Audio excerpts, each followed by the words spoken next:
আন্তর্জাতিক নারী দিবস উপলক্ষে শ্রেষ্ঠ অদম্য নারী সম্মাননা পেলেন সাবেক প্রধানমন্ত্রী ও বিএনপির চেয়ারপারসন খালেদা জিয়া সহ 6 জন বিশিষ্ট নারী। রোববার সকালে রাজধানীর ওসমানী স্মৃতি মিলনায়তনে মহিলা ও শিশু বিষয়ক মন্ত্রণালয়ের উদ্যোগে আয়োজিত অনুষ্ঠানে এই সম্মাননা প্রদান করা হয়।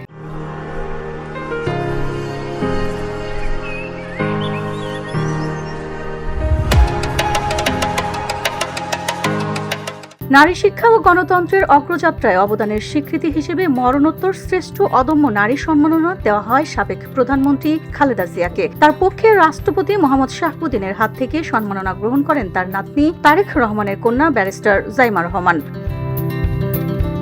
এছাড়া বিভিন্ন ক্যাটাগরিতেও আরো 5 জন নারীকেও অদম্য নারী সম্মাননা দেওয়া হয়। অনুষ্ঠানে বক্তারা বলেন, দেশের উন্নয়ন ও সমাজ গঠনে নারীদের অবদান অনন্য। তাদের সংগ্রাম ও সাফল্য নতুন প্রজন্মের জন্য অনুপ্রেরণা হয়ে থাকবে।